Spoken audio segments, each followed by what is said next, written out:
Hi students, welcome to the ADS concept classes. आपका हमारे इस ऑनलाइन चैनल पे फिर से स्वागत है।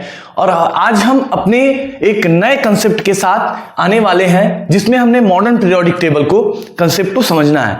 हमने डॉर्बनर ट्रेट्स, न्यूलैंड्स ऑक्टेव्स, उसके बाद मेंडलीज पीरियोडिक टेबल के बारे में जाना, उसके लिमिटेशंस के बारे में जाना।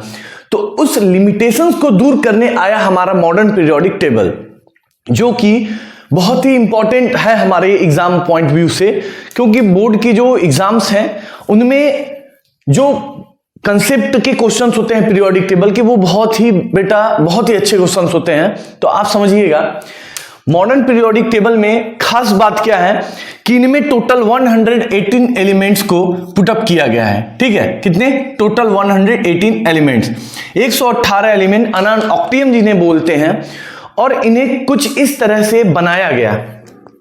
तो उन्होंने, साइंटिस्ट ने क्या किया कि जो हमारा मेंडलीव ने पीरियोडिक टेबल दिया था वो एटॉमिक मास के बेस पे था। ठीक है, किसके बेस पे? एटॉमिक मासेस के बेस पे। तो यहां जो हमारा मॉडर्न पीरियोडिक टेबल है, ये क्या है? ये है एटॉमिक नंबर के बेस पे रखा गया। बेटा डेफिनेशन देखने की जरूरत नहीं है, आपको कंसेप्ट समझना है। मैंने आपको कंसेप्ट बता देंगे तो आप डेफिनेशन को बहुत अच्छे तरीके से समझ सकते हो, देख सकते हो। जो हमारा मॉडर्न पीरियोडिक टेबल है वो एटॉमिक नंबर के बेस पे रखा गया कि जिस तरह वो एटम के नंबर हैं उनके थ्रू, उनके अकॉर्डिंग हमने इनको फिट किया। दूसरी चीज कि मेंडलीव ने जो लिमिटेशन करी थी हाइड्रोजन के पोजीशन को लेकर, उसमें मॉडर्न पीरियोडिक टेबल में ये चीजें बिल्कुल फिक्स हो गई।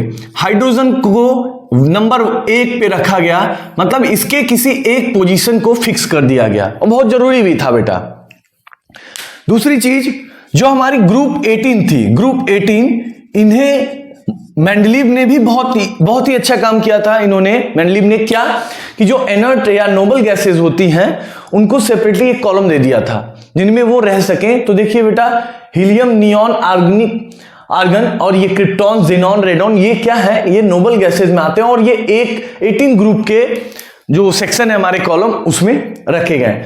अब समझते हैं बेटा, जो ये टोटल हमारे कॉलम दिख रहे हैं ऐसे ना, इन कॉलम्स को हम ग्रुप्स बोलते हैं। There are 18 groups.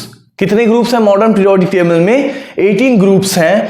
और जो रोज दिख रहे हैं आपको, ये थे 7 रोज जिनका नाम था पीरियड्स। 18 ग्रुप्स और 7 पीरियड्स को कंबाइन करके एलिमेंट्स को उनके एटॉमिक नंबर के बेस पे रखना ही मॉडर्न पीरियोडिक टेबल का मेन रीजन था। दूसरी चीज और भी थी कि जो आइसोटोप्स थे हमारे, उनके आधार पे चीजों को रखा गया। ग्रुप्ड और अनग्रुप्ड जो डेटा थे हमारे, जो एलिमेंट्स थे हमारे, उनको भी सेट किया गया।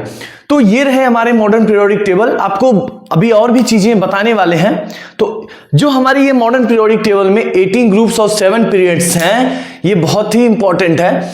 तो आपको इन्हें याद करना है, आपको करना है, जरूरी है बेटा। आपको मैंने कहा था कि 30 तक तो आपको याद रखना ही है।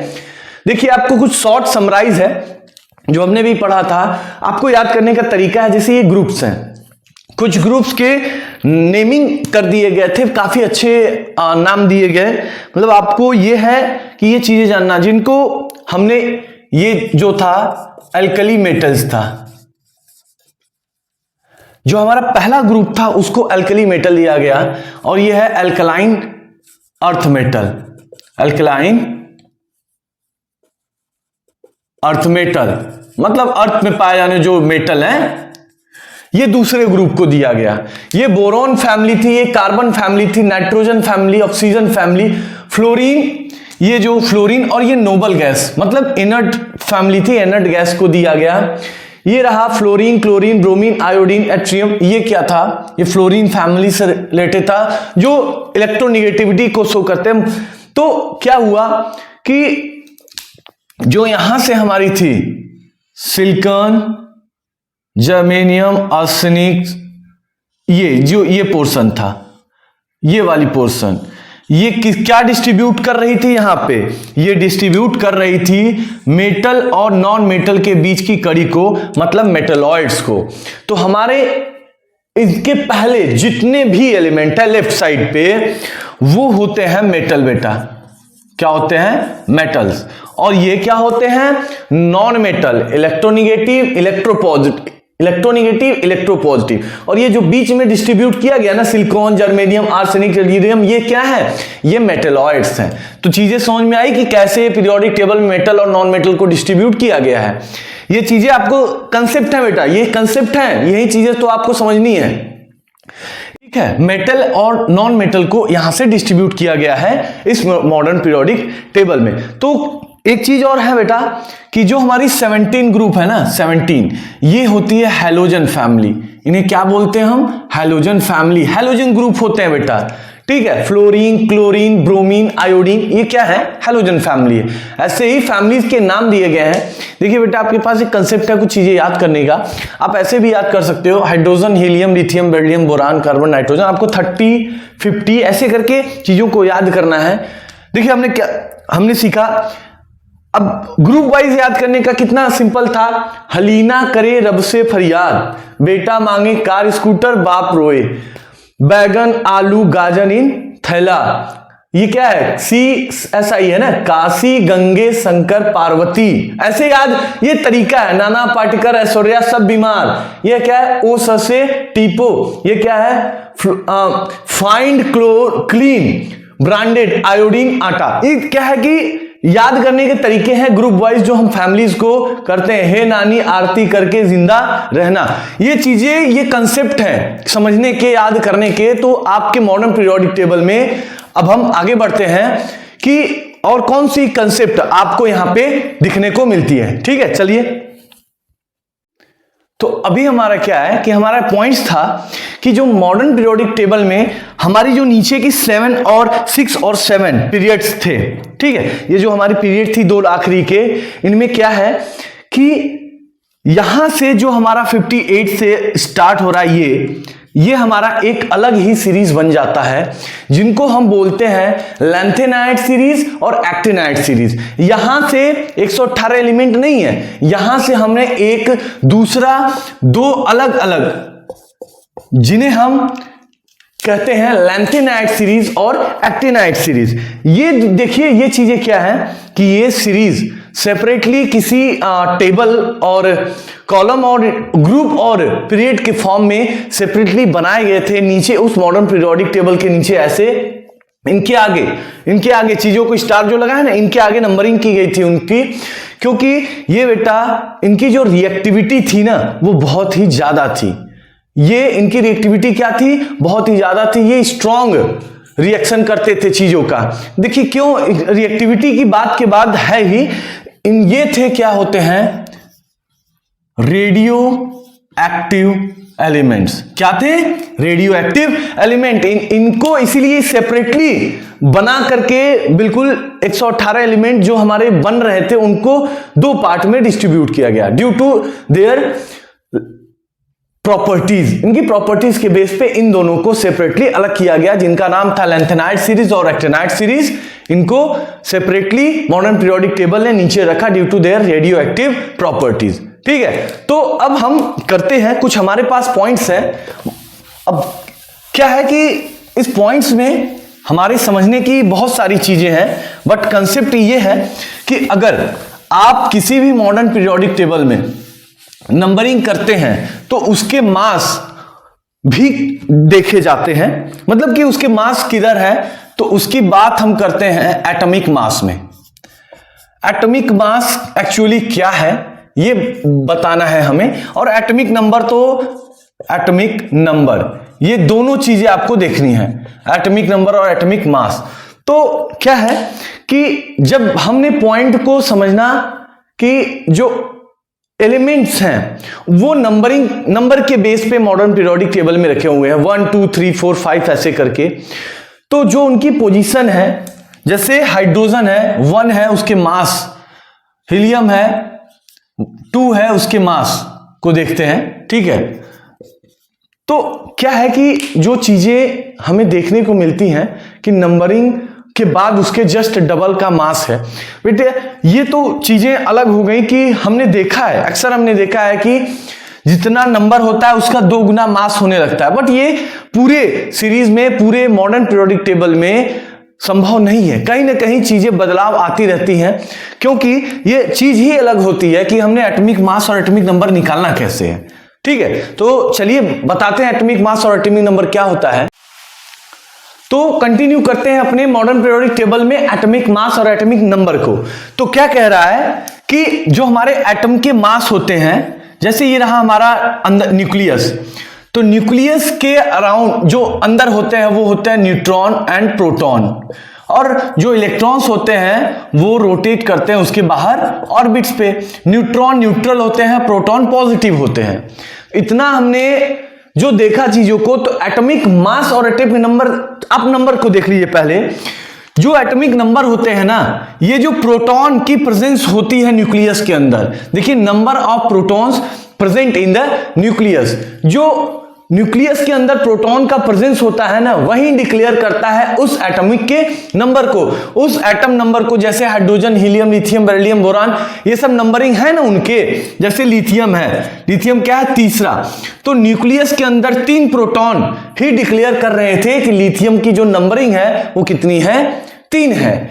अब देखते हैं कि जो हमारा एटॉमिक मास होता है वो क्या है, कि number of protons and number of neutrons. जो एटॉमिक मास को रिप्रेजेंट कर रहा है number of proton plus number of neutron, उन दोनों का जो सम होगा उन दोनों के साथ। क्योंकि बेटा देखो, मास का मतलब ही क्या होता है, मास क्या होता है कि कहीं ना कहीं चीजें जिनके पास कुछ भार हो या कुछ स्पेस ले रहे हो, तो ये जो मास है ये क्या है, कंसंट्रेट है। कहां पे, न्यूक्लियस पे। एटम का जो एक्सपेरिमेंट रदरफोर्ड ने किया था कि वहां पे कुछ टकराकर 180 डिग्री पे जब आ रही थी, वो क्या थी, वहां पे कुछ तो ऐसा था जो डिक्लेयर कर रहा था वहां टकरा के वापस आने, वहां कुछ मास है। तो वो मास न्यूक्लियस था, तो वो न्यूक्लियस के अंदर चीजों को देखा गया, तो वहां न्यूट्रॉन और प्रोटॉन था। तो जो हमारा प्रोटॉन और न्यूट्रॉन का समेशन है, उनको जोड़ करके न्यूक्लियस के अंदर जो है वो डिक्लेयर करता है हमारा कि एटॉमिक मास है। तो एटॉमिक मास ये समझ में आई कि न्यूक्लियस के अंदर प्रेजेंट प्रोटॉन और न्यूट्रॉन दोनों का सम ही होता है एटॉमिक मास। जैसे कार्बन है 6 है 12, ठीक है। कार्बन के आइसोटोप्स भी होते हैं ना, 6 और 6 और 14, 6 और 12, ये होते हैं कार्बन डेटिंग वाले कार्बन, और ये हमारे नॉर्मल कार्बन। तो ये क्या है, 6 और 12। तो इसका मतलब number of proton plus number of neutron दोनों उसमें बराबर थे, तो हो गए हमारे 12 एटॉमिक मास। तो ऐसे ही हम एटॉमिक मास और एटॉमिक नंबर को देखते हैं। चीजें और भी हैं, आगे समझते हैं कि एटॉमिक मास और एटॉमिक नंबर के बाद हमने यहां पे जिक्र किया आइसोटोप्स, आइसोबार, ठीक है, उनके बारे में समझते हैं आगे। तो हमारा जो नेक्स्ट पॉइंट है वो है बेटा आइसोटोप्स और आइसोबार्स। तो क्या होते हैं आइसोटोप? देखिए बेटा, जो हमारे आइसोटोप्स होते हैं उनमें होता है कि एटॉमिक नंबर जो होते हैं वो होते हैं सेम। एटॉमिक नंबर क्या होते हैं, सेम होते हैं, बट मास नंबर जो होते हैं, एटॉमिक मासेस जो होते हैं वो डिफरेंट हो जाते हैं। तो कहने का क्या मतलब है, atoms with the same number of proton same रहेंगे, बट न्यूट्रॉन्स के नंबर जो होते हैं वो चेंज होते जाते हैं बेटा, जब आगे हम एलिमेंट्स में कंटिन्यू ग्रुप में या पीरियड में उसको इंक्रीज या डिक्रीज करते हैं। दूसरा पॉइंट क्या है कि इनके पास जो फिजिकल प्रॉपर्टीज होती है, आइसोटोप्स के पास जो फिजिकल प्रॉपर्टीज होती है वो डिफरेंट होती है बेटा। क्यों डिफरेंट होती है, एक दूसरे से डिफरेंट हो जाती है, क्योंकि जब इनके मासेस में परिवर्तन आता है, चेंजेस आते हैं, तो वो कुछ अलग ही बिहेव करने लगते हैं, कुछ अलग ही दिखता है उनमें। देखिए एग्जांपल देखिए क्या है, हाइड्रोजन के एटॉमिक नंबर 1 है, लेकिन उनके मासेस डिफरेंट है। देखिए हाइड्रोजन की क्या है 1 2 3, आप करते जाओगे, आपने पढ़ा ना ड्यूटेरियम पढ़ा है, ट्रिटियम पढ़ा है, ये उसी का केस है, 1 और 2 मास। क्लोरीन के 17 एटॉमिक नंबर होते हैं, बट मासेस डिफरेंट होते हैं, 35 एंड 37।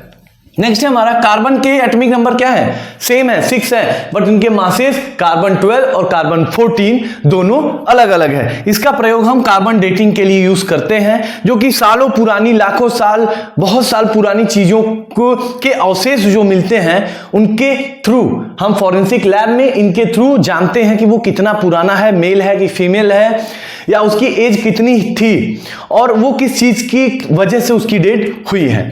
नेक्स्ट है हमारा आइसोबार।